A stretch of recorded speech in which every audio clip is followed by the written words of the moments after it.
Good evening, Cheese Room, and welcome to our Wednesday night Rambling Spurs show. And what a cracker of a night we've got today. Better late than never. We have got our season predictions show. There's many reasons why today is actually better than what we planned to do a month ago. The transfer window shut. We've got more of an idea about what we said is reality. And also some of our predictions have already proven to be, well, frankly, shambolic. But we'll get into all of that. Back together with me tonight on the Wednesday. I'm delighted to have Gibbo with us. It's been ages, Gibbo, since we've been on a show together. And to be quite frank, it's been noted in the comments. Loads of people have said about, where's Gibbo? Yeah, mate. Where have you been? Obviously, well, I couldn't do a few, mate. I had bits going on at home, but you seem to be getting on fine with various other YouTubers, mate. So I just left you to it. I was feeling left out, were you, Gibbo? That was it. Yeah, no, exactly. no, mate. Listen, no, mate. I've the reality stuff on. Glad to be back. Yeah, go on. Good. The reality is, Gibbo, that they was asking for you, but you was like, no one could get hold of you. You'd gone missing, so I had to fill in. I was shocked by how well Spurs have been playing, mate. I couldn't face coming on here and having to admit that I might have been wrong. But yeah, mate, I'm glad to be back. We've been working on this, haven't we? So, you know, looking forward to seeing how wrong all my predictions were. Yeah, and they were wrong. Well, look to be wrong. Excellent. Oh, look, Phil Ambrose straight away. Gibbo and Craig are the new 2021 HG and Cooler. Yeah. I mean, HG and Cooler 2.0. It'll be Gibbo, Craig, and HG. The improved version. Yes. Yeah, definitely. Well, talking about HG, you are in the room, HG. How you been? All good? No. Like, I don't know how hot it is. I am glistening. It is so freaking hot. I'm in pain. My shoulder is agony. I'm sitting here. Thankfully, you can't see like underneath this level because my arm is in like a sling and just it's not good. But when I think about Spurs, everything is okay with the world. And when I watch football, everything is okay. I started watching the Wrexham documentary, the second season, today. And I've got a lot of time to sit at home and watch stuff. So, so health-wise, my shoulder's buggered. But football-wise, life's good. I've not seen any of the Wrexham stuff. Is it worth watching? Yeah, I think so. Yeah, like it's definitely more community-based than maybe you would have expected. So I liked the first season. I thought it was quite well done. I didn't think it was amazing. I think there are better football documentaries out there, but considering the fact that it's a National League side at the time, like spoiler alert. I think it's worth watching. I mean, my wife watched it and liked it, and she's got no real interest in football. Oh wow! Yeah. Is it as good as Joss's Giants? No, Joss's Giants is the best TV show ever made. Yeah. It's not as good a football program as Joss's Giants, then. No. You're over that's gone over my head. Never heard of Joss's Giants. Oh. Honestly, I don't know why. No. What, like mid to late 80s BBC One kids show about a group of boys in Newcastle run by a bloke called Jossie. And he owned a sports shop. Yeah. And I think I remember thinking it was the greatest thing I'd ever seen. I remember videotaping the final episode so I could watch it again and again and again because I thought it was the funniest thing ever. And to be fair, my dad probably still has that tape somewhere. But I think I found it on YouTube or something once, like the final episode. Woeful. And it was horrific. But in my head, for a 9-year-old, it was the best thing I've ever seen. I am going to look it up on YouTube though now after the show. First thing I'm going to do. Great theme tune. Yeah, I will. And I'll feed back. I'll probably watch it when I'm on holiday. All right then, guys. Well, look, there's lots of questions already in the chat about some of the topical Spurs stuff that's gone on. The squad's been announced today. Ange has been dropping truth bombs all over TalkSport, etc. But we're not going to get into that now. Tonight is about our predictions. So without further ado, let's get into it. The Cheese Room Premier League predictions 23-24. So we've got a number of categories which we'll go through in order. Just as a spoiler and just to put context, we picked our choices back in the 7th of August. Yeah. So we are well over a month over since we picked. and inevitably that means that there's some interesting choices. So let's get into it. So the first thing we had to choose, and obviously in the chat, by the way, please do contribute as well. Tell us who you think your category winners are, and whether we're wrong, right, or indifferent. But starting off with Premier League winners, we was asked by HG who is going to be the champions of England. We all chose unanimously Manchester City. HG, why Man City? Because I couldn't bring myself to pick Arsenal, and I wasn't sure where Liverpool were going to be. And to me, it's one of those three. I think it is more. They have the experience. They've done it all the time. They will find a way. So it's not hoping, because I know Arsenal have a much more difficult campaign compared to last year with Champions League and stuff. But I couldn't bring myself to pick the Goons. And I do think probably City and Liverpool are the two sides that could blow teams away no matter what. And I went with City because a month ago Liverpool's midfield I wasn't sure about. But that's probably why. Yeah, interested. Gibbo, does the fact a month on now De Bruyne's out for a long period of time, has that impacted your prediction? Are you worried about it, or are you still solid that Man City will? Nah, mate. Best squad in the league, best manager in the league, best forward in the league. Is most it really the best squad? I think I think so. Just when you look at the quality they've got, HG, the experience they've got of winning games. They've obviously bought one or two in again this season to, I know they've lost Mahrez, but they always strengthen from a position of strength, sort of.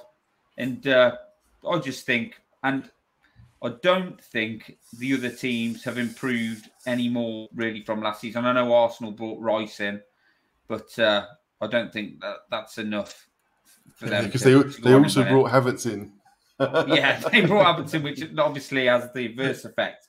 But I don't want to say too much because we got them in a few weeks, and the more I slag him off, the more he's likely to go and score. But yeah, I just think they're by far and away the best team in the league, mate. And I agree with Hay. I think it'll be them, City and Liverpool up there. But I think anybody who finishes above City will be champions. But I don't think they will. I think it'll be them. They're too good. Yeah, I agree with all of that. They're just they've just got the know-how now, haven't they? They've done it for so long over such a sustained period of time. It's last season is really evidence of how they've just got this knack of keeping their nerve, haven't they, and their bottle when other teams potentially lose it at the final hurdles. So Diaz fit now. HG. More than he was last season, if he can stay fit for the whole season at the back. Who, sorry? What is it, Diaz, the centre back? Oh, yeah, Liverpool, you mean? Luis Diaz? No, the centre back. Ruben Diaz. For Man City. He was injured for a lot of last season, wasn't he? Didn't seem to play that many games. But, I mean, if he's back fit, he's superb.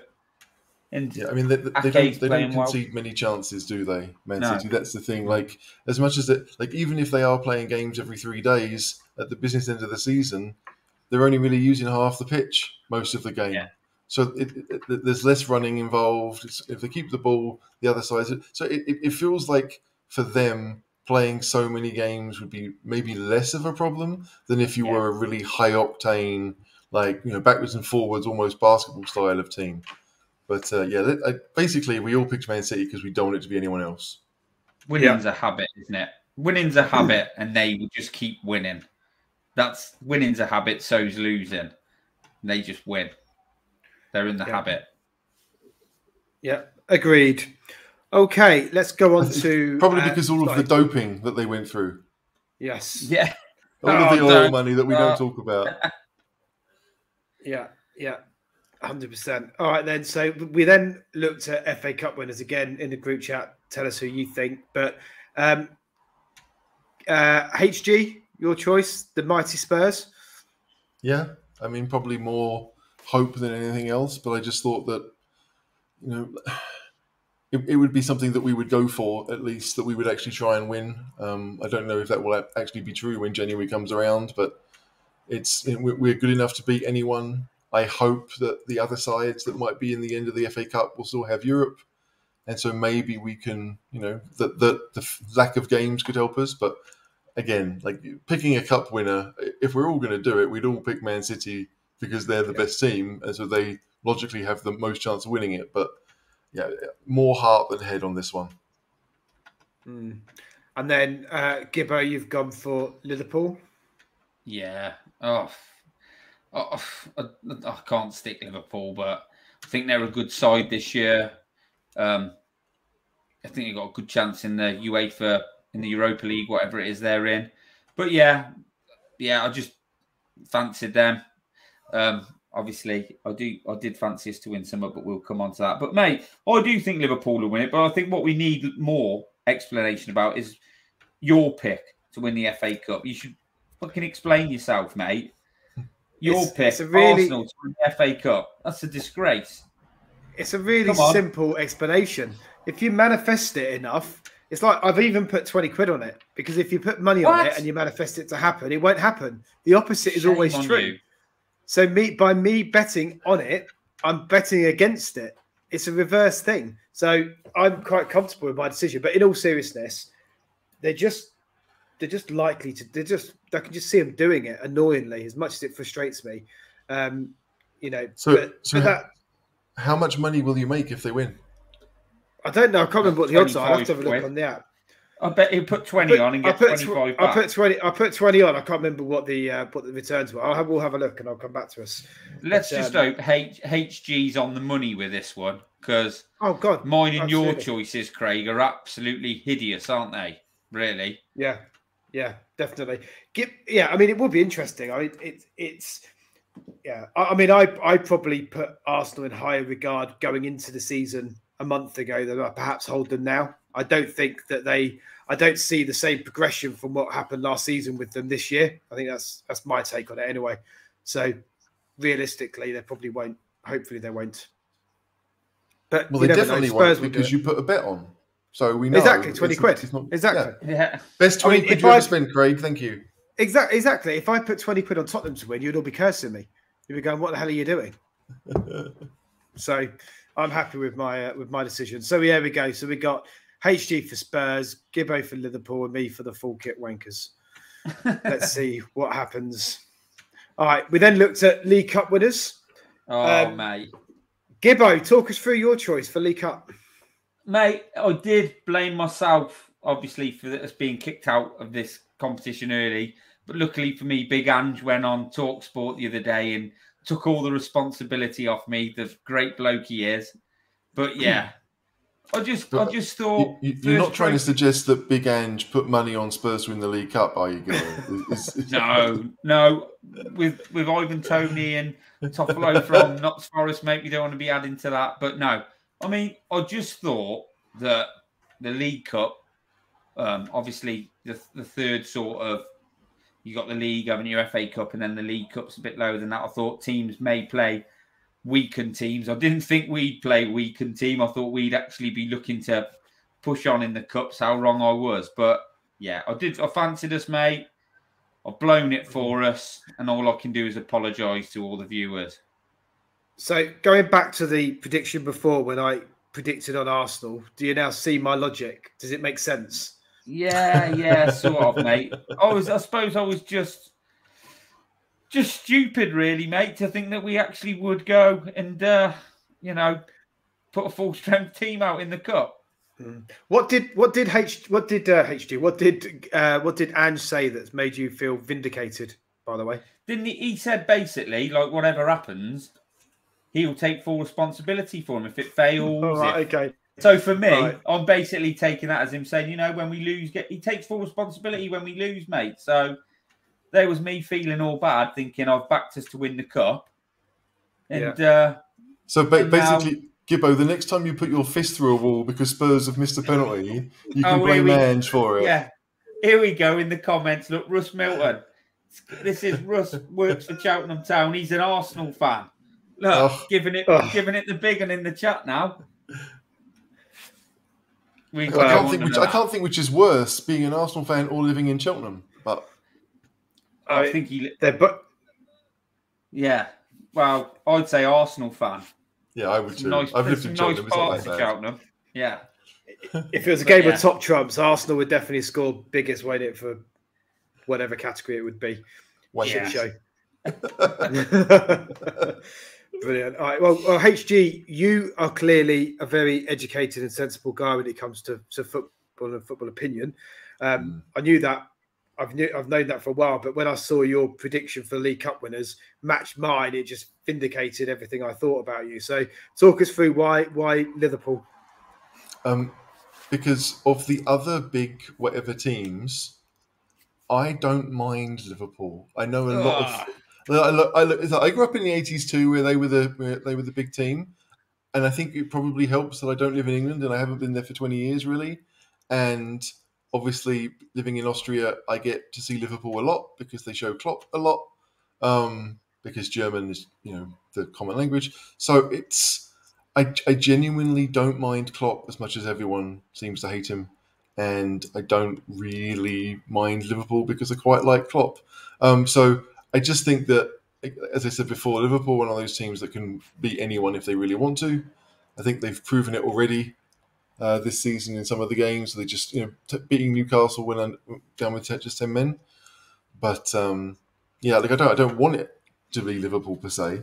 But of the big six or big seven or however you want to call it, I would be okay with them doing it. Yeah. Go on, Craig. Do you think they'll explain yourself now? Well, I just sort of thought where they finished last season in the league and everything that's going on, this would probably be something they would take perhaps more serious than some of the others in that the big five, the big six, if you like. I never thought for a second that Tottenham would go full strength, Gibbo, in the early rounds of the League Cup. But on that basis, trying to win some. Hey. Yeah, I mean the League Cup thing. I mean, we've talked about it, but getting Fulham away was a horrific draw. And we didn't necessarily underestimate it, but if you let it get to a penalty shootout and our penalty killer was on the bench, it seems that we made decisions that helped it go the way it went. But I picked Liverpool for the first cup. I picked Spurs for the second cup because I hope in the second half of the season we'll be better, which seems incredible considering we've started quite well. But I just thought, if Ange takes a bit of time to get going, then in my head I was thinking November-ish we'd start to see whatever he was trying to teach coming through, and I feel like we're there already. So, I'm excited. But, Liverpool and Spurs, mostly because a big team will win them, and they're the two that I like the most. And I don't like Liverpool, but I don't hate them. Interesting. Good stuff. Okay, so the next one was an interesting one. Challenger gave us HG. So this was top goal scorer, but we couldn't pick Haaland, Kane, or Salah. I mean, the Kane one's a bit of a, Yeah, well, he hadn't been sold when I made the presentation. No, he hadn't. I mean, you probably jinxed it a little bit, I think. But so you're the reason that Kane got sold, HG. Yeah, look, the thing is, I picked Richarlison specifically because I thought Kane would get sold. And I just thought, right, he's going to be the main man. We're going to create lots of chances, and he's going to be the one putting them in. I'd probably take that one back now if I could. But that's what I thought I was being smart. When I made it, like we were going to do this the Wednesday before Kane was sold, and I was going to give this big spiel about how I think Kane's leaving, and I'd have been right. But the top scorer prediction doesn't look like it's going to happen. No, I mean, let's talk about it then, HG, because you've got the floor. Richarlison, I mean, I guess you didn't foresee the psychological issues that he says he's had. No. I mean, I have many things, but I couldn't do that. I knew that we would create lots of chances. We saw that in pre-season. I figured it would continue in the Premier League, and I figured that he would be the main man from day one, and he was for 3 games. But it hasn't worked for him, and maybe we're starting to learn a few reasons why. But I just thought that he was going to be the person to, in effect, just stab the ball home. He wouldn't be needing to do much else. It doesn't look like. If you think about the goals that Sonny scored at Burnley, I don't think Richarlison would have scored any of those, really. Certainly not with when Son's clean through and he just has to look up, he will keep it low and most likely score. And Richarlison, I don't have that feeling with him. But yeah, a month ago I thought it was a pretty good left field pick. Yeah, no, agreed. I mean, just on the HG, on Richarlison, while we are talking about it very quickly, obviously, we all wish him well in his to get through whatever he's going through at the moment in time, and I'm sure the club will support him in any way they can, and hopefully we'll see a better version of Richarlison as the season progresses. But Gibbo, talk us through your choice. Yeah, good player, playing in a good team who I believe will be up there challenging for Champions League football again. I just think he's actually a good player. I think he did well last season, and I think he'll push on. He's still relatively young, and I just think he's a decent player, mate, playing in a good team. So outside of how many goals has he scored at the minute this season? Yeah. I think he got a couple against Villa, I think. Yeah. But that might be it. But, you know, still plenty of time to go, mate. Son only got 3 in one game, didn't he? He hadn't scored before that this season, so... Mate, I was just asking a question. Well, you know, I think he's just a decent player, mate. And outside of him... outside of the 3 we sort of mentioned, Haaland, Kane, Salah, he was the first one that come to mind. So, who is top goal scorer at the minute in the Premier League?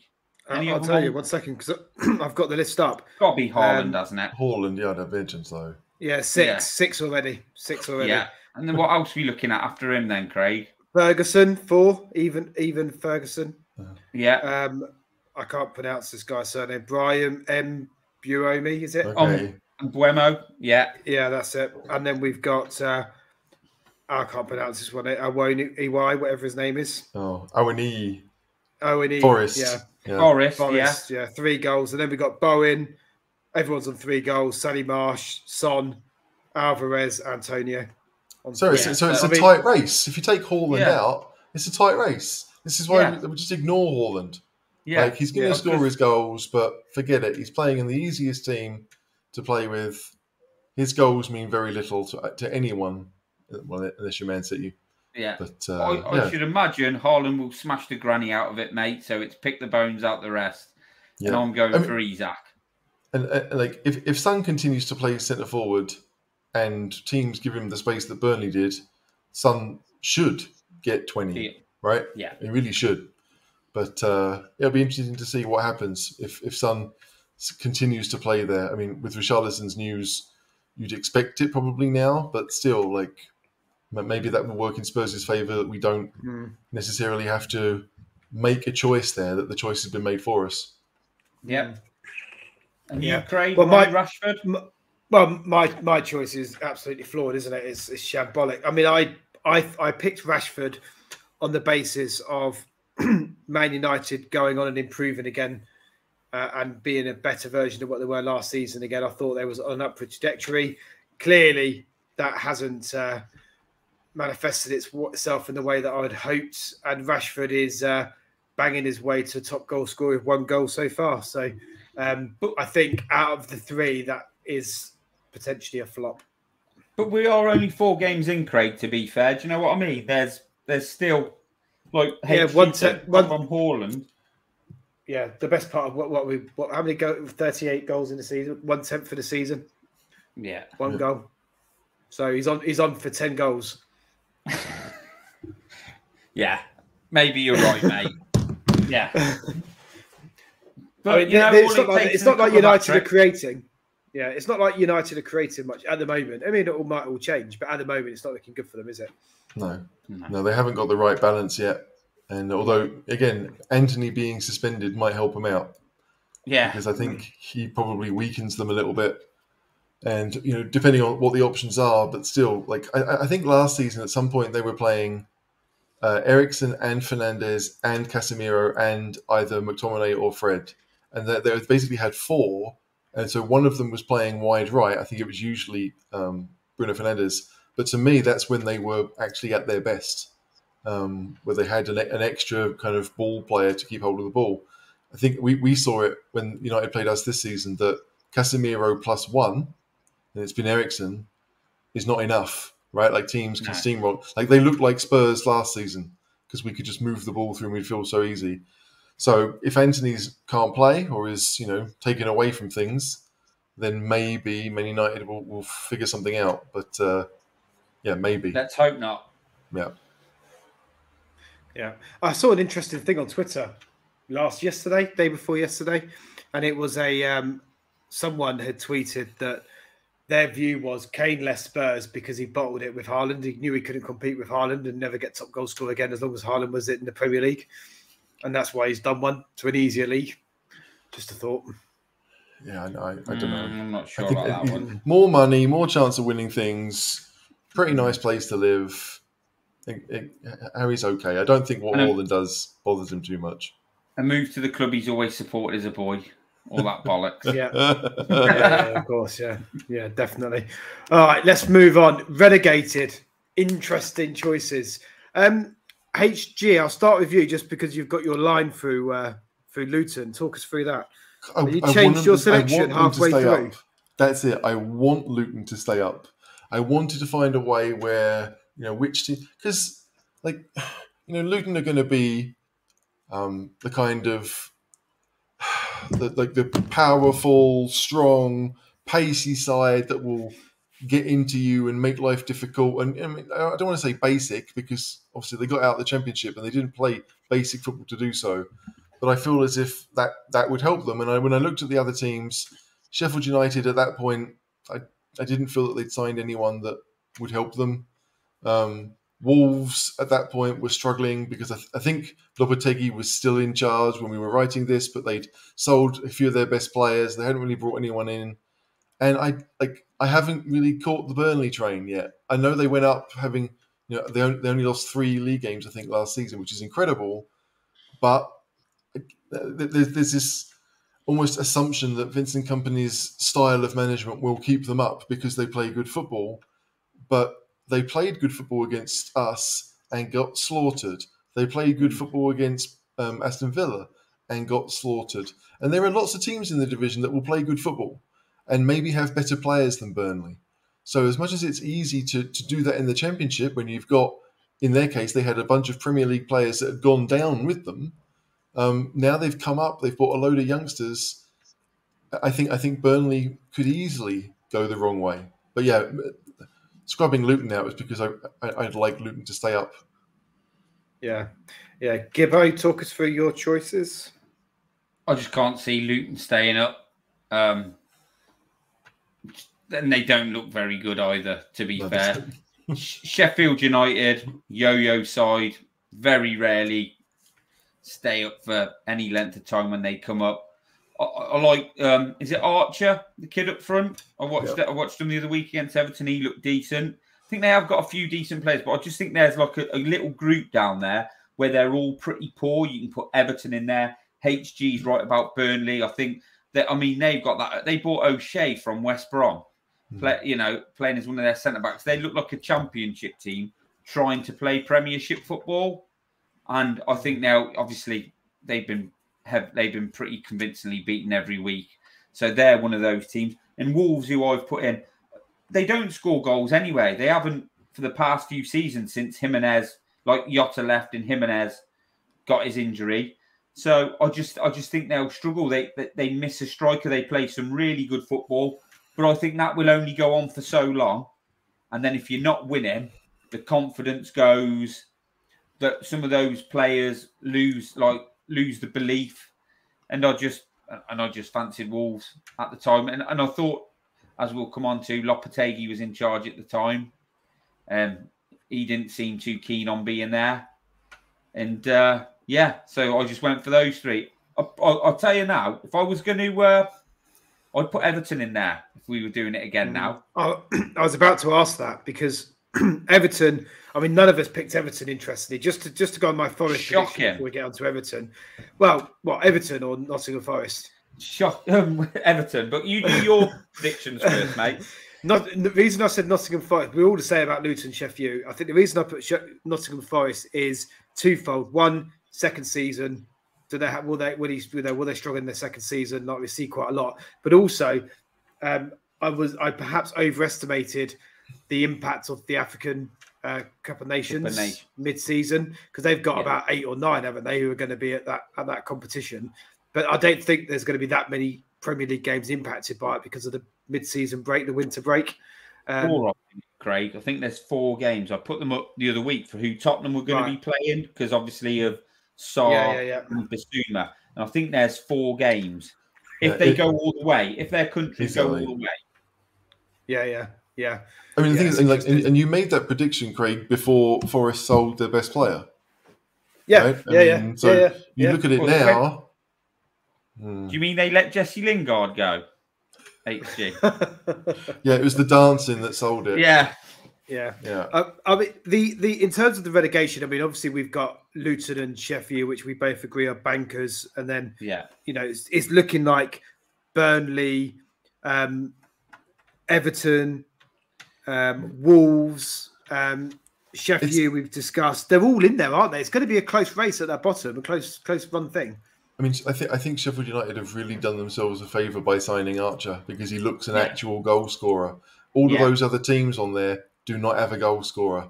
They don't have someone that you think will put whatever chances they get will put them away. Sheffield United had a lot of chances against Everton. They played quite well against Everton. Obviously, I want them to get thrashed this weekend, but after that, like, Archer looks a real talent. I mean, it's that should help them. It really should. My father-in-law's a big Villa fan, and he wanted to keep Archer. He wanted him to play games for Villa. Wow. He wanted him to play games for Villa over Watkins.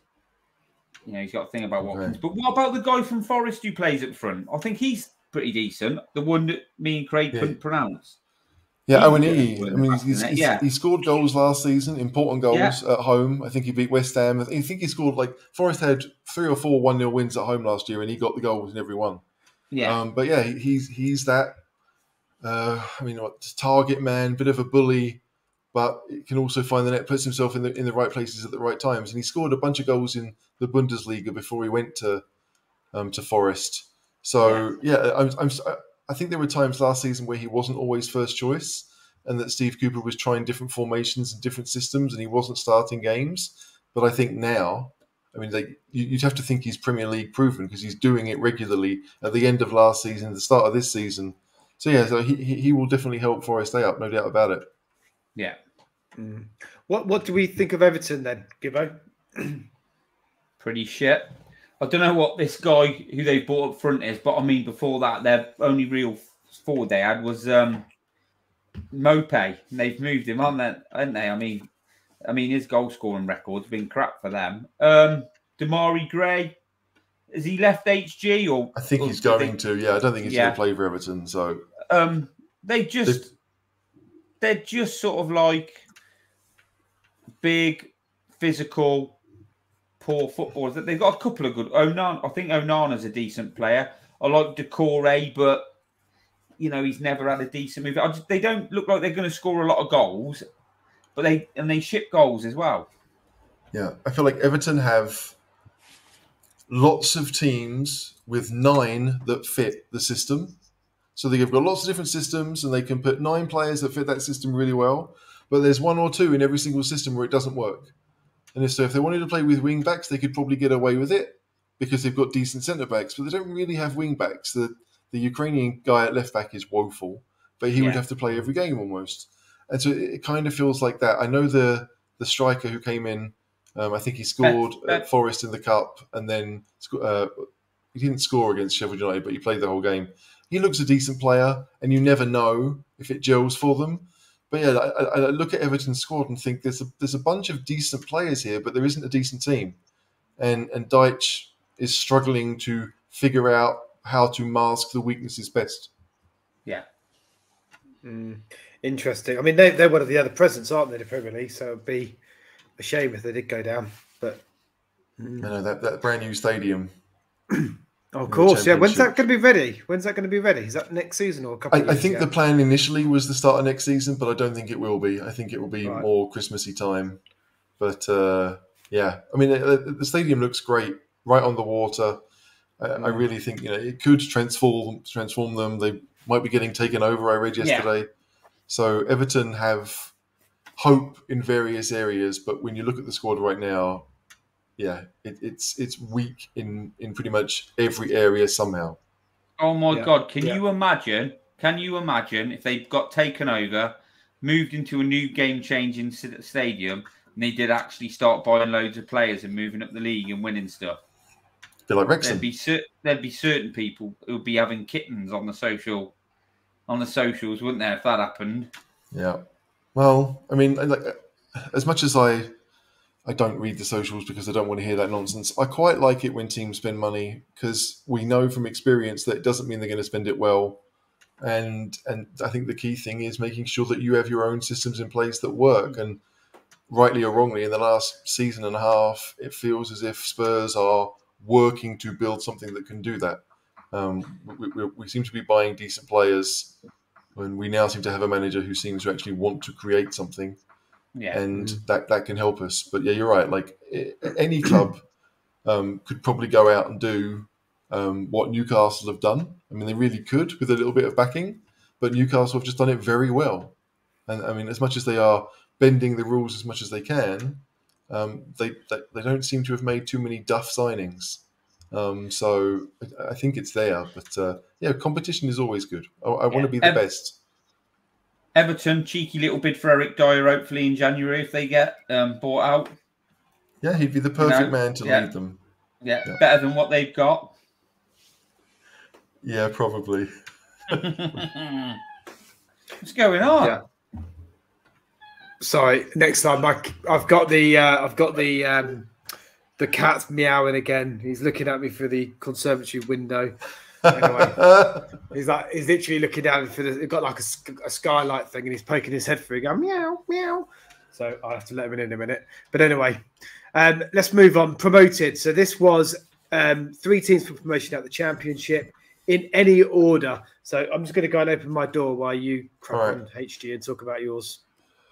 So look, I haven't looked at the Championship table at all. I have no idea who's currently top, or who's even near the top of the table. I picked Leicester because they have parachute payments and a number of players did stay.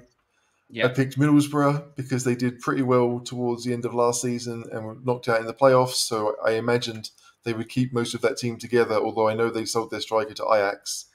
And I picked Watford because Watford's sporting director used to work for Eintracht Frankfurt and was very, very good at finding bargains. So again, if they can figure out their managerial situation, I just thought Watford would be a surprise. They do still have parachute payments as well, but knowing Watford, they may well waste it. But I just feel that, yeah, they stood out from all the possibles. Gibbo? Yeah, I mean, mate, I will just on yours. I went with the guy I work for the other week. He's him and his family, they got a box at West Brom. So I went to West Brom Middlesbrough.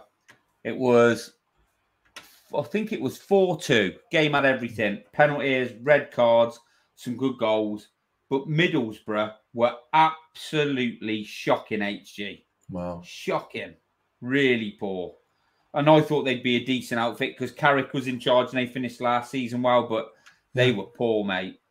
But, yeah, mine, Leicester, the same as you, HG. I know people knock Harry Winks, but I think he was a decent signing in that league for them. I think they still got some half-decent players there. Southampton, same, really. I think they've got some decent young players there, and I just fancy them to come straight back up. In Watford, the same as you, really. They do have seasons where, you know, they're a yo-yo team as well.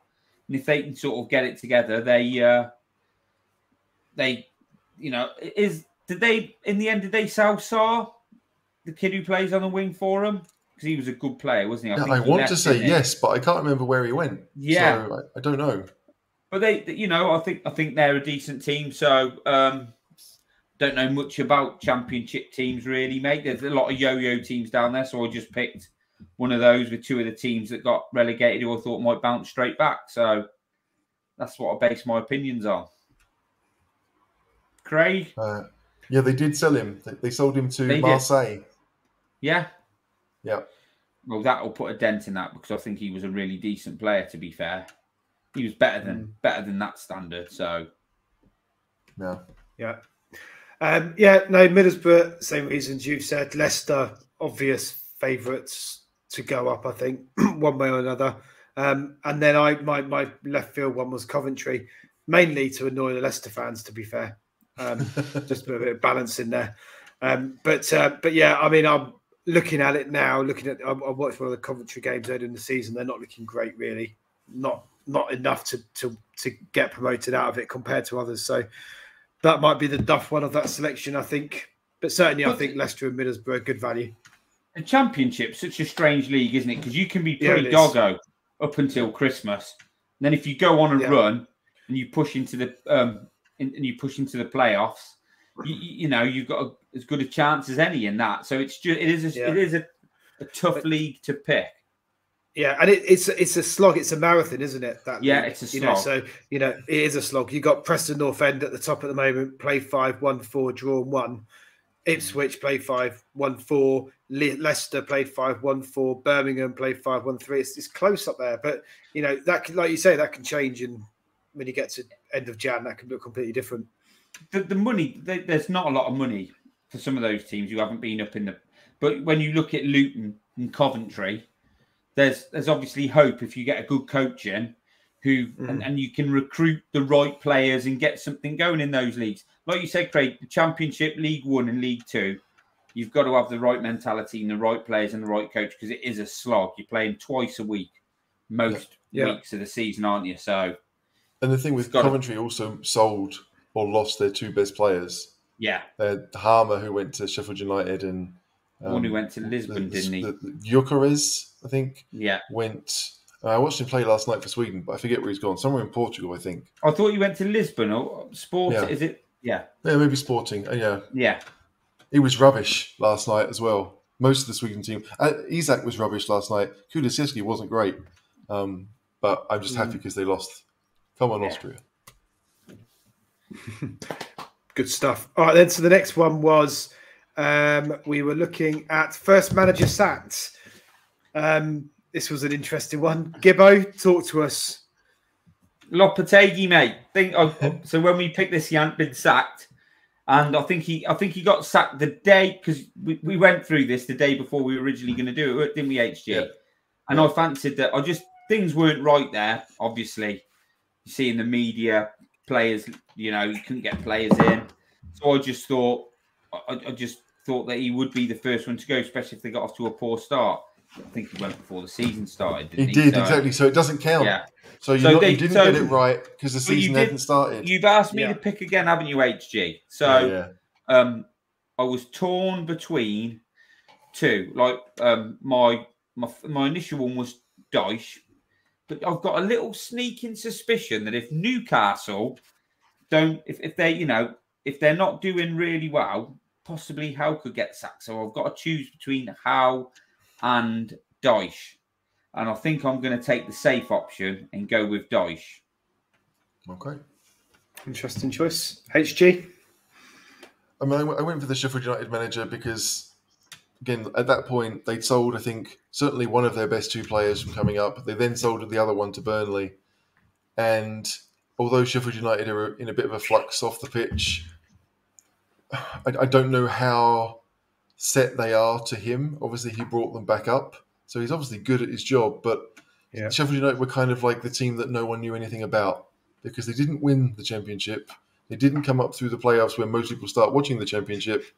And no one really knows anything about this guy. But I just thought that if Sheffield United were in a situation where they, again thought, we've started badly, let's just see what happens, that he would be the first to go. Nothing against the guy, because I couldn't tell you if he was good or bad, to be honest. I just thought, given the situation the club should be in this season, that he might be one to go.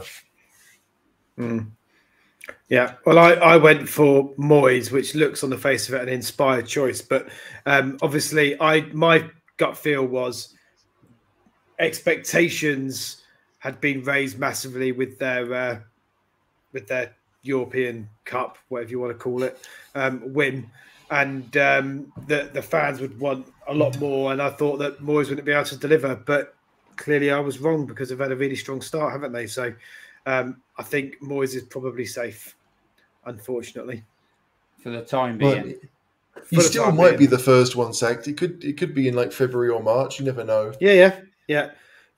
I mean, history tells us in the Premier League, people don't last that long. The first sacking tends to come quite quick, doesn't it? Yeah, it's true. People panic, so we shall see. But yeah, no, it's an interesting one. On you said, Gibbo, didn't you, about how? Yeah, it'd be an interesting one, that one. I know they've lost it. They've lost a couple, haven't they? Obviously, Liverpool, they were winning. Liverpool down to 10 men. Then they went and got beat at Brighton. Obviously, both decent teams, but I think they'll have aspirations of doing better than they did last season. And I don't know how long the owners will tolerate them not getting results. Obviously, they have got a few results, but I'm not sure how long they'll tolerate them losing games. So that could be interesting. But I mean, what is it? Played 4, lost 3. It's not a good start. And they've had 4 difficult games, to be fair to Newcastle. And I think the next 2 aren't easy either. But yeah, like it just looks bad. Like no one's going to look at who you've played. They're going to look at the table and see where you are. Exactly. So they need to get some points. But it's interesting, isn't it, HG? Because they are difficult games. But then if their aspirations, which is what I think it will be, is top 4, they're games that they should be doing better in. You would argue. I mean, certainly the home game against Liverpool, they'll be annoyed because they were, they had a man advantage, and like you don't want to lose your home game to your rivals because you may not win the away game. So I feel like that's the one that's really hurt them. Brighton can be very hit and miss because West Ham beat them, and then they went out and beat Newcastle, and losing at Man City by a goal is not. That's probably a very good result considering you could lose by 4 like Fulham did. So yeah, it looks bad, but I think if I was a Newcastle fan, I'd be looking at the Villa game and thinking when we play well, we can steamroll at good teams. Yeah, and they should have beaten Liverpool. The Brighton game was the aberration, but so I can see that people will look at Newcastle because of who they are, and Eddie Howe might be in trouble, but. It's probably more fixture-based than even the quality of performance doesn't seem that bad. They're not playing badly. They just, Darwin Núñez had 2 brilliant finishes and they lost the game. These things can happen. And I wonder, HG, whether them sacking Howe is partly to do with what managers become available all of a sudden on the market. If there's anyone that comes available all of a sudden, which they like the look of, then it may... And results aren't going their way. Then it's the easy. Yeah. Interesting from Craig. Pochettino, any views on that? Is that likely or not? If they're mid-table by Christmas, possibly, but I'm not sure the next. But they've always pulled the trigger, haven't they, Chelsea, when they've needed to? Yeah, Lampard's still free. Yeah. Yeah. No, I don't think so. Like, I think, rightly or wrongly, they brought in Potter because they thought he was what they needed, and then they realised that maybe they don't want someone like Potter, and so they might do that a while to try and pick various things. Like, maybe I'm wrong, but I suspect that a lot of Chelsea players looked at Potter and thought, who? And Pochettino, having managed for a longer time and certainly been around Europe and maybe a bit well known. That could help them, but they've gone out and signed a bunch of youngsters. And so, although Chelsea's results haven't been great, I keep on hearing that their numbers, the underlying stats, are pretty good. And so it might just be a matter of time before they start turning things around. But I don't think they'll sack him. I mean, Chelsea should be there or thereabouts for a Champions League qualification spot for a lot part of the season. I do think that. I think it'll be fine. Yeah, I agree. Next one then, biggest surprise team who we thought would do better than expected. Gibbo, Villa. Is that because you've got family who support Villa? I've got family who support them, mate, and I'm probably trying to do the same thing as you did by picking Arsenal and betting on them, mate. I do think Villa have got a good team. I think they've made some decent signings. I did fancy them to push on. Playing in Europe, even albeit the dog shit version of the European trophy, I think that will give them a test. But Yeah, I expected them. I mean, like we keep saying, it's 4 games in, but they've obviously went to Newcastle and got absolutely pumped. They beat Brighton, who everybody beats, smashed a really poor Everton team, and then they went to Liverpool and it was men against boys. So time will tell on that one, mate. Yeah. Well, my question to you, Gibbo, on your selection on Villa. What you said better than expected. So what did you expect and what's better? So they finished 7th They finished 7th last year, didn't they? So yeah. I know it's not a massive step, but I did fancy them to push up like 5th or 6th. Right. I thought they were capable of that, which is obviously probably not as big a surprise as you wanted to be. But my question would be then, if Villa went up a couple of spots, who goes down? Yeah. Well, Man United, as we'll come to later, I don't think they've gotten a lot better. I thought they'd probably overtake Brighton. But, I mean, when I look at the top of the league, I look at probably the top 7 or 8, and I can't see anybody from, well, I suppose Chelsea, because they were like below last year, weren't they? But I can't see anybody really getting in amongst breaking up the status quo of that sort of like top 8 or 9 then of the Premier League. And I thought they just might make a couple more strides towards, Champions League football, Europa League football. Yeah, so definitely. That's pretty much it for me. Okay, thanks, Gibbo. Bournemouth, HG. So same question to you. Where did you expect them and then what's better? I feel as if they've bought some decent players and I think they've got a decent manager that's come in. And so although they were pretty ineffective against us, I just thought over time they would get better and they would start to learn what he wants and they would end up probably finishing mid-table and probably comfortably avoiding relegation. I don't expect them to be top half, but I think for Bournemouth, if Bournemouth are 13th, 14th at the end of the season, that's probably better than people expected because it's a small club and a small stadium and they sacked their successful English manager and appointed some Johnny foreigner. That obviously went down really well in the British press. So I just, yeah. And I didn't want to pick Spurs because Craig had. But, Bournemouth, probably more, like right now it still seems a hope because I don't think they've won a game yet. But, yeah, I think they've bought some good players and could end up as a good team. You stood on that cat's tail. Honestly, I don't know what's up. Every time I'm on, buddy, we have to kick him out again. I think take him outside. I went Spurs. And to answer the question I asked you, I guess is, I thought the expectation around the Ange appointments and where we finished last season, I think not many people was expecting Spurs to do better than 8th. Was probably where I think people thought we would end up. There was a lot of scepticism, wasn't there, about Ange. And obviously Kane going as well and how we'll deal with all of that stuff. But I fully expected us to do really well this season. And I still think, I think that even now it's looking like that would be the case. I think we will, be around 5th or 4th is where I think we'll finish up. So that's my biggest surprise team.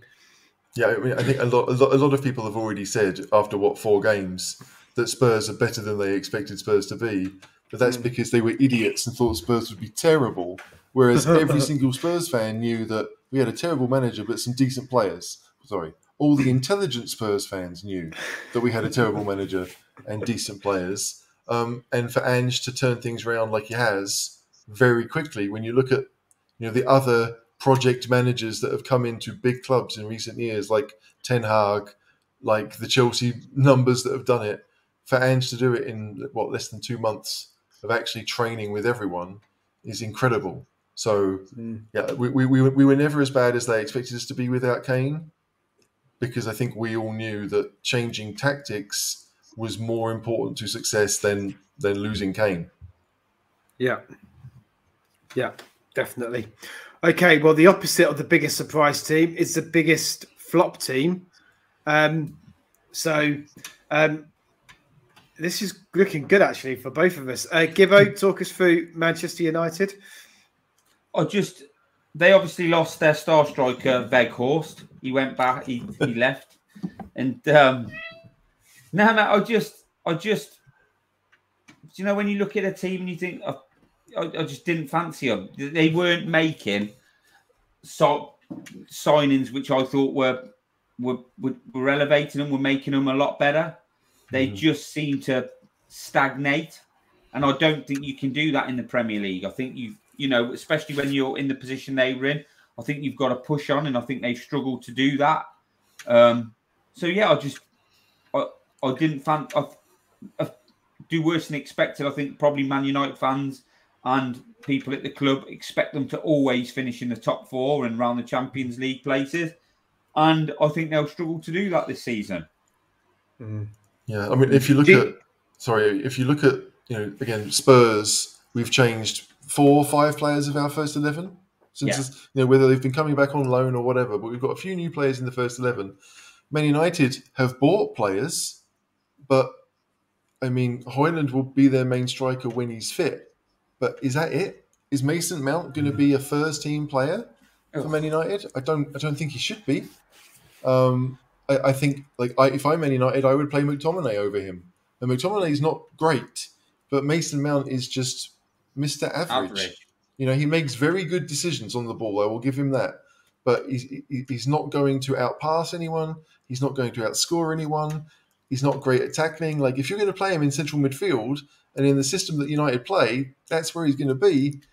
It feels like a pretty poor signing. And I think that with United, after spending the money they have done, to come out with it, a bunch of players that you're like only really Lisandro Martinez looks like a long-term first-team player. Casemiro will be there a number of years because they gave him a big contract. But you would think that given another year or two, he should be a squad player for them. You don't want a 33-year-old playing all your games. So, I don't know. But, yeah, I think that's a pretty good pick from Gibbo. My thing with Man United has always been, I think their attitude is, if in doubt, spend a few quid. And that's what they've done with Mount. When you look at how much they paid for Mount and what we paid for Maddison, they've had their pants pulled down big time.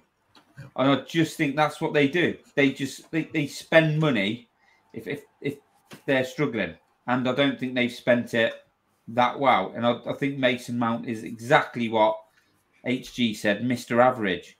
Really average. So, yeah, I think I don't think they're any great shakes this season. Yeah.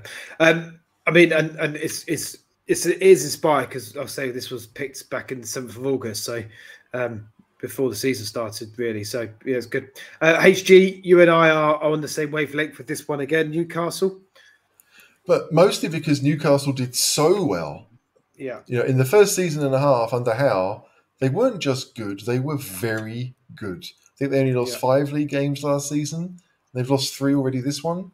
But I just thought that even if they went and signed 3 or 4 good players, and they've probably, you know, Harvey Barnes is not a bad Premier League player. Who else have they signed? Tonali. Sorry? Tonali.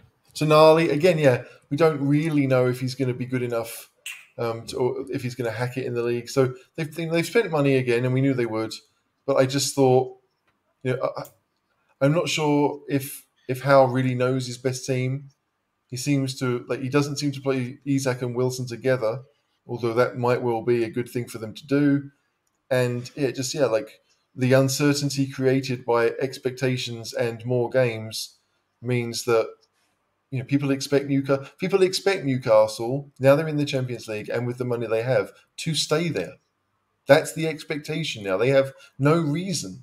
And to go from 0 to hero so quickly, I think people are expecting the next step to be just as quick, and it's going to be much harder. So, yeah, like I don't think Newcastle are a bad side, and they'll finish top half, and they'll be in and around the European places, but I don't think they're a Champions League team this season. I agree wholeheartedly with everything you've said. Absolutely. Okay, so the next one was, where will Spurs finish? There's a typo. Shame on you, Craig. Shame on you, Craig. There's a typo in this, HG, will admit to. Yes. But just to be clear, HG had 5th. I had 5th. Gibbo, negative Nancy Gibbo, had 8th. No. So let me explain We'll start with you, you negative Nancy. Why did you go for 8th? Before you start slagging me, let me So basically, I looked at it when we did these predictions. I thought Kane was going to go, which, you know, like I always say, mate, he's dead to me now. He's gone. But quality goal scorer, someone we've relied on for so long. My thinking was we will be a lot better to watch. We will enjoy our football a lot more. But I wasn't going to get carried away. I didn't think Ange would get it going as quick.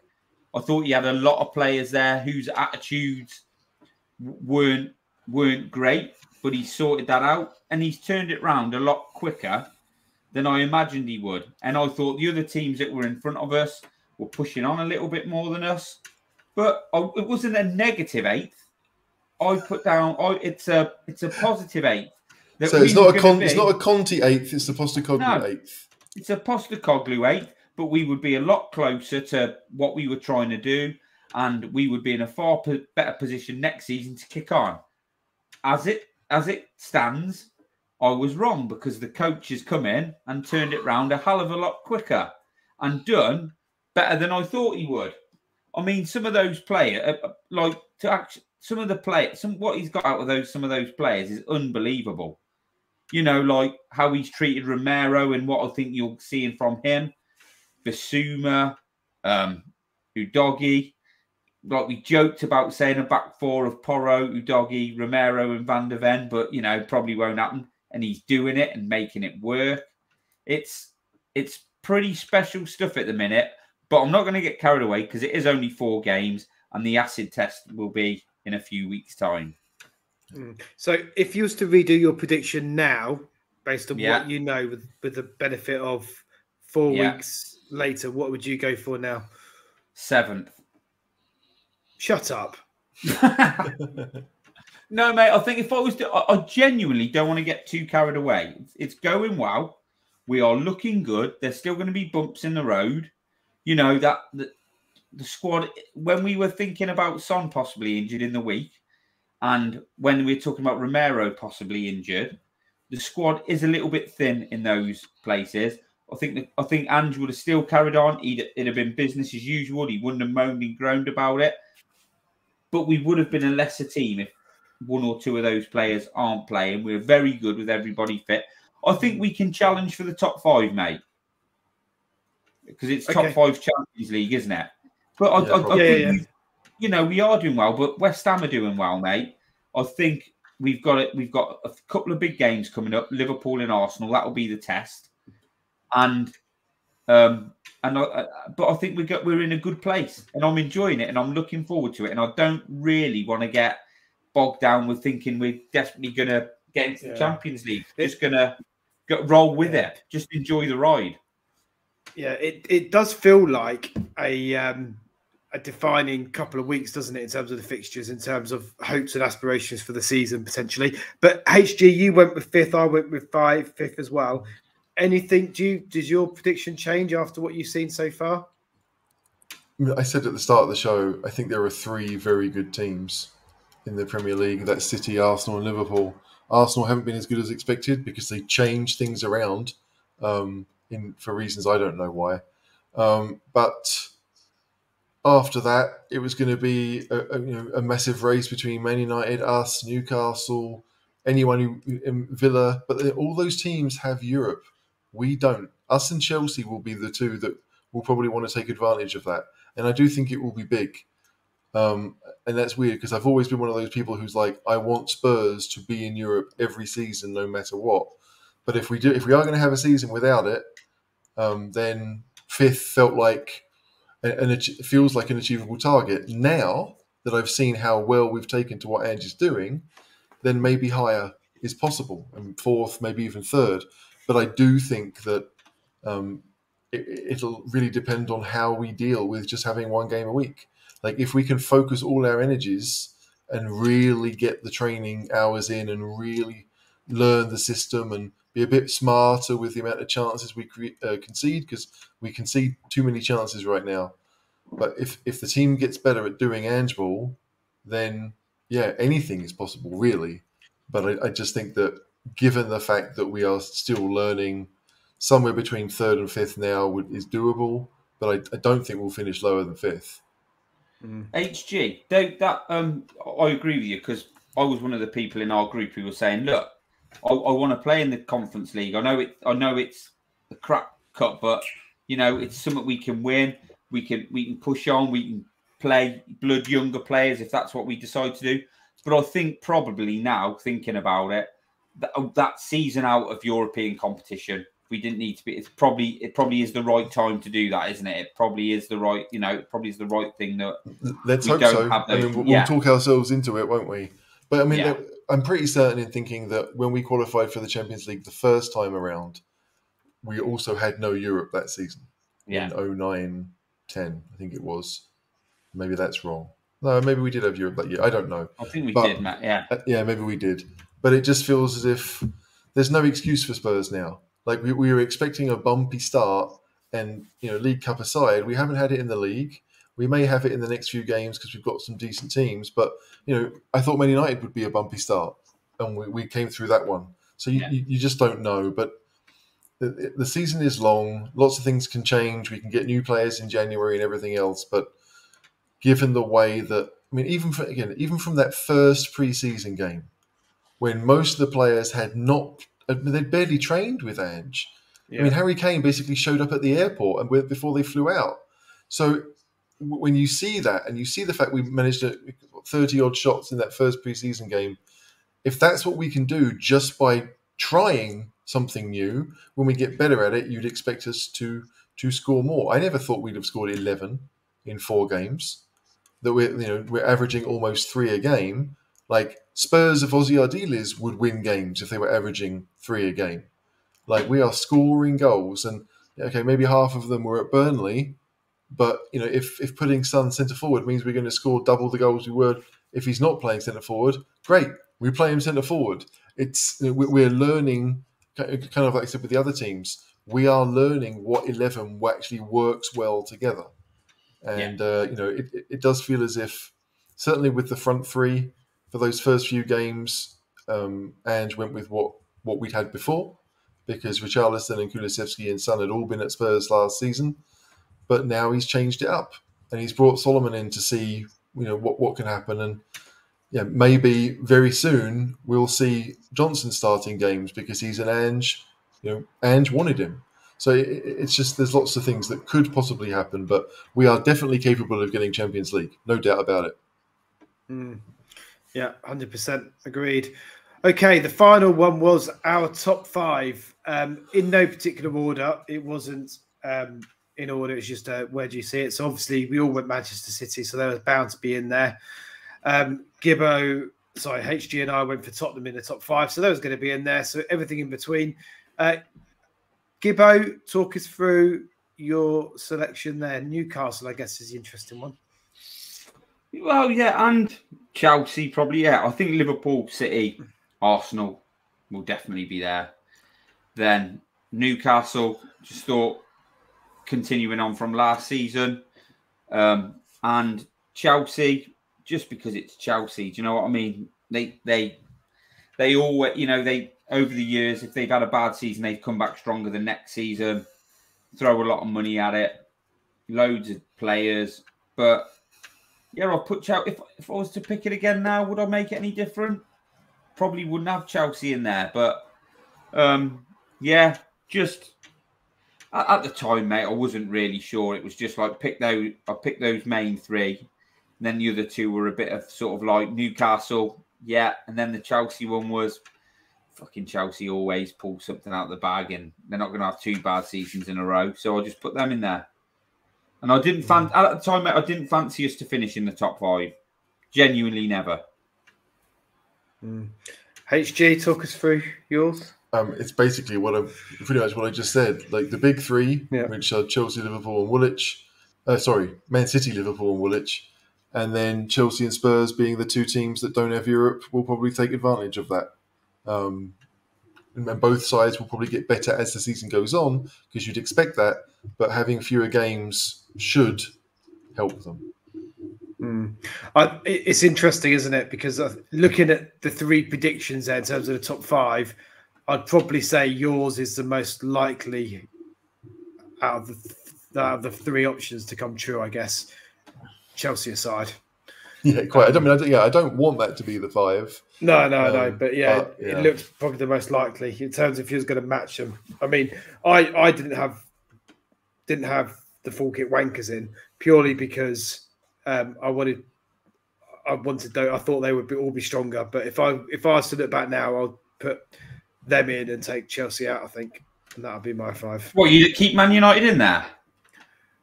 Oh, sorry, I forgot I had United in there. No, I'll kick them out and put Woolwich in. Yeah, that's what I'm doing. I think Keith makes a fair point here that we haven't mentioned Brighton at all. And again, they've started the season really well, having sold 2 of their best midfielders. They've signed a bunch of players, some of which we know on reputation, if nothing else, and we don't know how well they'll do.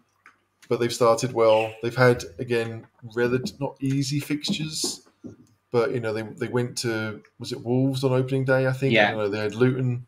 I think they had Luton on opening day. Newcastle. Newcastle at home. Okay, that was probably quite close until they got their goals in the second half. So they've had 3 home games, and that's the weird thing. Like we're 4 games in, and there's a number of teams that have played 3 at home, or in our case 3 away. It's not necessarily been an even start, but that will happen after 6, and maybe you think you'll have a better set of data to judge from.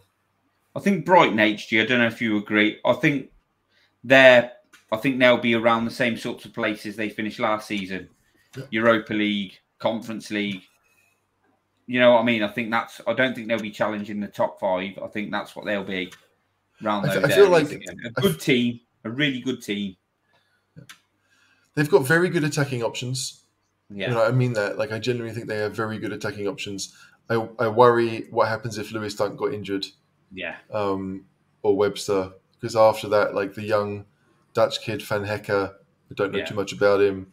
But yeah, like they're going to have lots of games, and they'll be able to figure that out for themselves. And De Zerbi seems to pick on, it's not guaranteed that the 11 who won the previous game will start the next. He does rotate quite a lot, and that will help Brighton. But I don't know. Like, Evan Ferguson, we've said, scored a lot of goals already. It's only going to get better. And if he does start a lot of games and he will score a lot of goals, then Brighton could easily be up there. But again, in August, we didn't really expect that.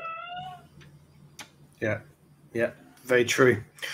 All right, so then, and the final slide, just a summary of our predictions for 23-24. We'll probably tweet this, actually, I think, Gibbo. Maybe get on the socials, can't we? And see how people ridicule us on that platform. Yeah, but it's not bad. I mean, when you consider when we made these predictions back in August, I don't think we did too bad.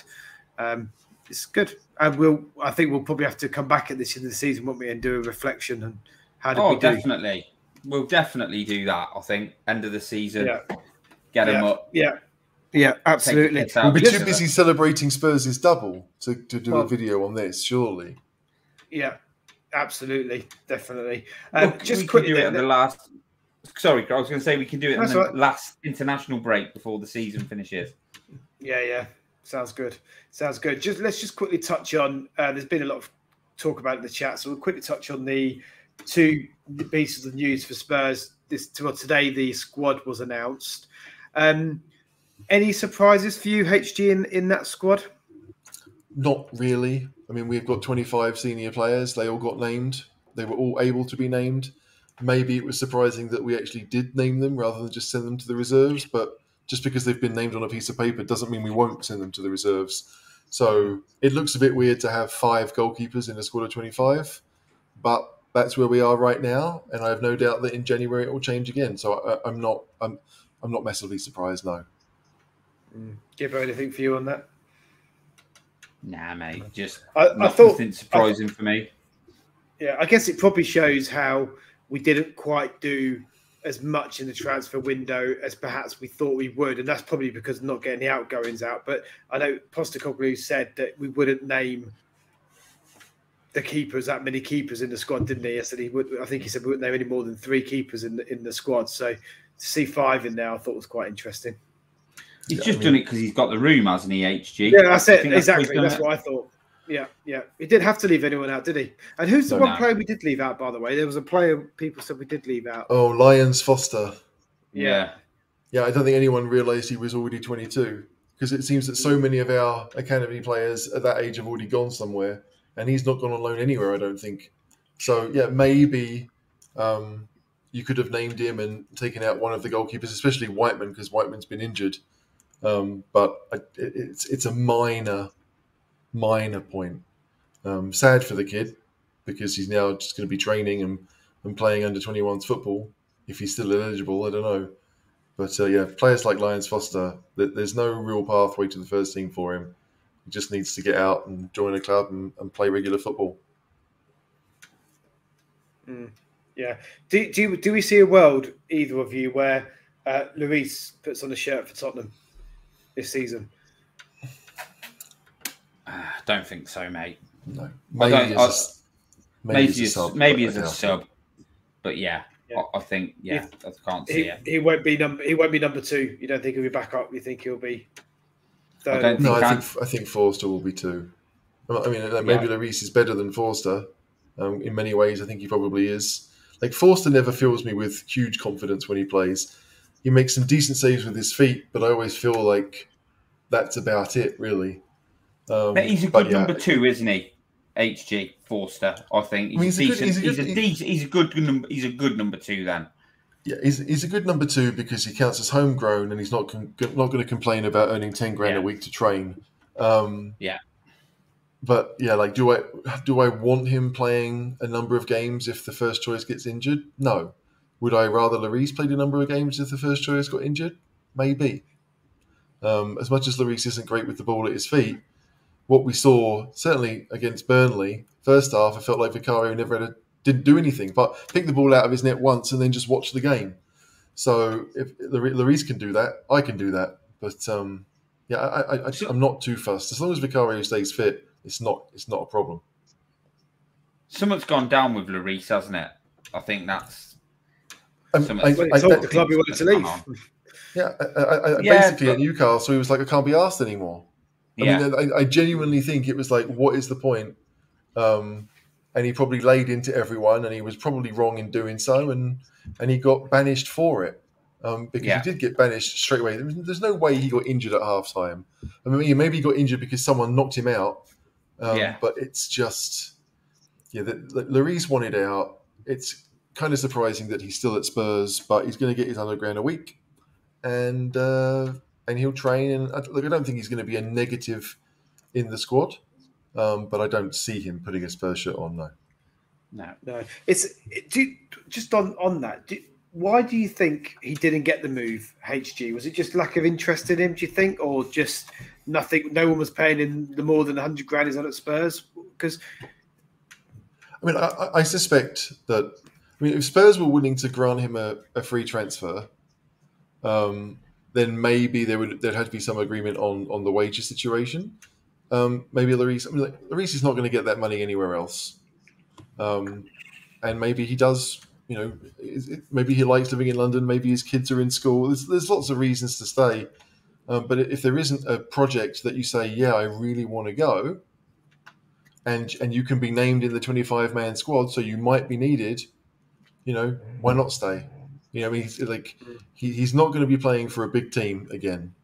So when he leaves Spurs, whenever that is, he will go somewhere. And he might play some games. He might be second choice. He may just retire. I feel like with Lloris, if there isn't a decent side, one that he considers decent, if offering him a contract, then I think he might just retire. I mean, he comes from a rich family anyway. It's not like he needs it. But it's sad because he was our number 1 for over a decade.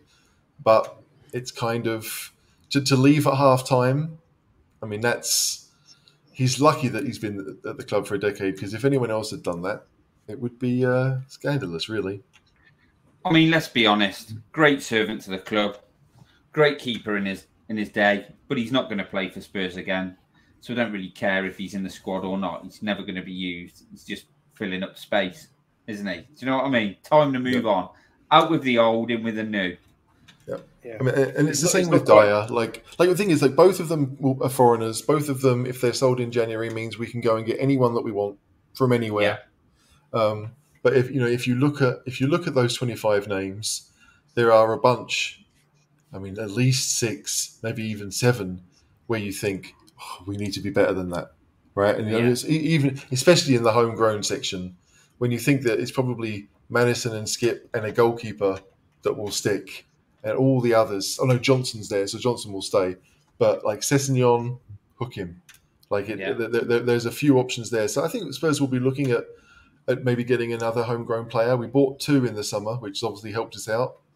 But there's a number of names on that list where you're like, we can do better than that, surely. Yeah. No, I agree. Gibbo, what did you make to the Ange TalkSport interview? By the way, it's interesting, just on that, before we get into the detail of what he said, it's not very often that a current manager, Premier League manager, does an interview like that on TalkSport, is it? I can't think of any other which have done that, to be honest. I think that's quite interesting why he put himself forward for it. It's interesting. I think Potter did it. I think Potter did it. I'm not sure if he just joined Chelsea, whether he slipped Brighton. I can remember him doing one. He's probably still at Brighton because I found it quite interesting. I wouldn't have cared if he was at Chelsea. But yeah, mate, I just listened to it and somebody made a comment saying it's nothing we didn't know. And they're right, it wasn't. But what that interview did for me was the fans just, he's got the fans eating out the palm of his hand, hasn't he? That all the fans are buzzing. You can't wait for the Spurs to be playing again. All the stuff we haven't had for ages, and it's just great to hear a Spurs manager talk like that. It's just, it was just good PR, mate. Excellent PR for him. Made him look really good. Made him look. People who don't know a lot about him makes him sound really good. Spurs fans, probably love him even more after hearing all the stuff he said. And it's just good that we're, not that it really matters, but just we look better in a more positive light in the media. Whereas last season we're a laughing stock and people are taking the piss and basically saying how boring and that we are.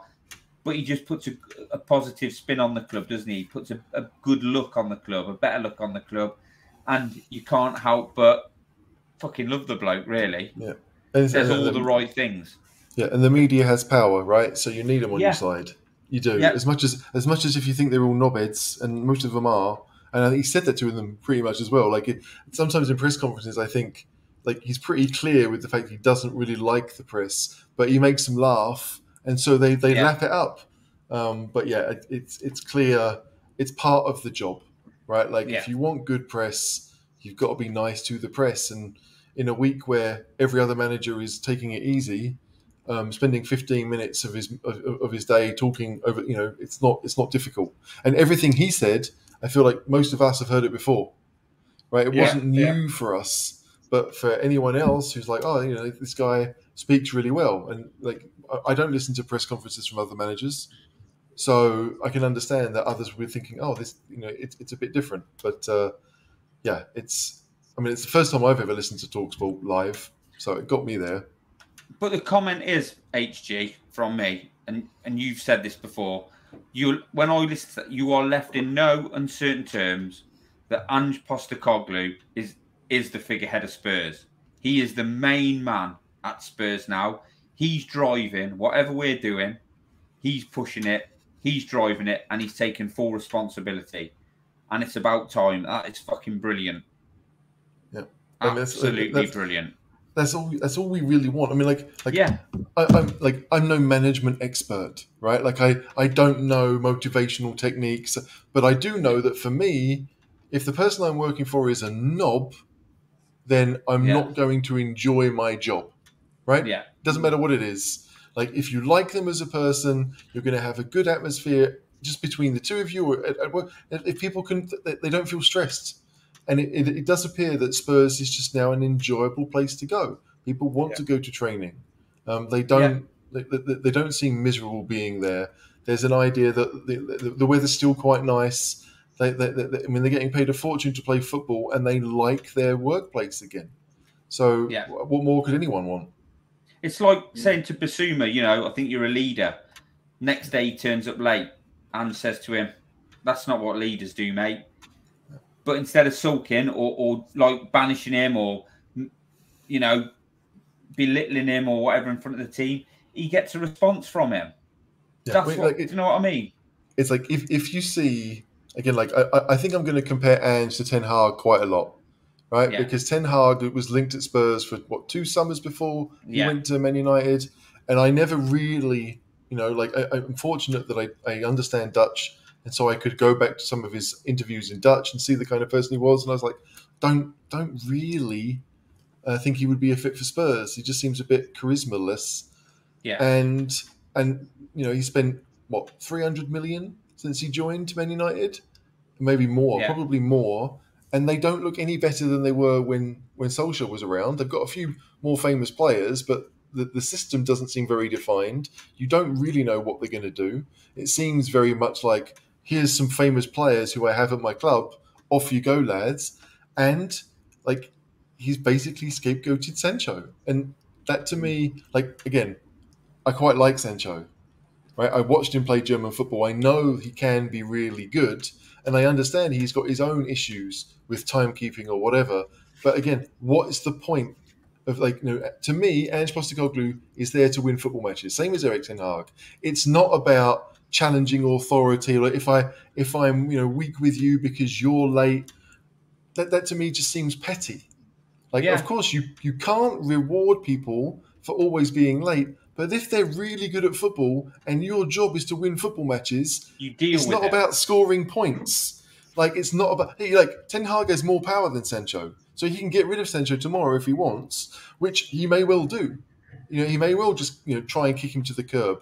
But it will probably mean that Man United won't win that many football matches, which is great for us. But it's not great if you're a Man United fan. If you're watching your manager, in effect, not isolate them, but... just kind of put them on the sidelines and say, you know, you're not my problem. I don't want you to be my problem. Yeah, no, agreed. The last thing I was just going to touch on, and it's been talked about in the chat constantly over the last few minutes, is we've got the Spurs fan forum on the next week, 13th, 14th, Wednesday, Tuesday next week, 19th of September. Are we expecting any amazing snippets to come out from our esteemed leader? And I mean that leader is in Levy, not Ange. What do we? Any high hopes for that? Maybe the announcement of the. I doubt it though. Sporting director, the announcement that Mun's starting. Maybe that. I expect to see a lot of pictures of selfies of people who went there with Ange. Maybe even with Daniel. I mean, that would be a bit weird if Daniel's, you know, posing for selfies. But I think Ange will, and I think it's more like, because I mean, I don't really know what questions I would ask, because as much as I would want to talk to Levy about ticket prices more than anything, what do I ask Ange? I really wouldn't know what to ask him. So it's like there's that famous video that did the rounds 15 years ago when Yol was in charge, and they asked him about the whole Pedro Mendes incident with the referee Clattenburg, and he did his whole, you know, like. Can I say you're a prick? And Mark Clattenburg's like, no, you can't say that. Or can I think you're a prick? Well, yeah, you can think whatever you want. Okay, then I think you're a prick. But that video did the rounds, and it made you didn't feel closer to Yol, but you got to see him as a personality. Like, I don't feel that many Spurs fans are unaware of the personality that Ange has. Right? He is who he is. He's not got no mask for anyone, which is great. But these events, more than anything, I think it's just designed. It's not designed to give answers to things that we need. It's just to create that sense of unity that actually, when we play on a Saturday, we're going to have 60,000 screaming for Spurs. We had it against Man United. We'll see what happens this Saturday when we play a team that maybe aren't as hated. But that's what we want. We want the Spurs fan base to be together to make it difficult when we play at home. Yeah, agreed. All right, then. Well, anything else? What else are we going to talk about? Anything else? Are we well, look, I saw a lot of comments about what the team's going to be on Saturday. That's what the Friday night show is for, so they will do that. I don't know if we have anything else. No, I don't. I think we've been going for an hour and a half. I think we've. Yes. It's been a really epic football match. Yeah, we have. Just to say, 74 watching live as we speak. If you don't subscribe to the channel, we know that the vast majority of you watching now won't subscribe to the channel. Please do.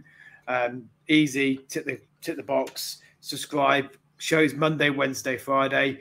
You get to see myself, Gibbo, HG, most Wednesdays talking about all sorts of random things. And then obviously Monday reviewing the weekend game, Friday previewing the upcoming game. So do hit the like button, hit subscribe, comment, let us know your thoughts.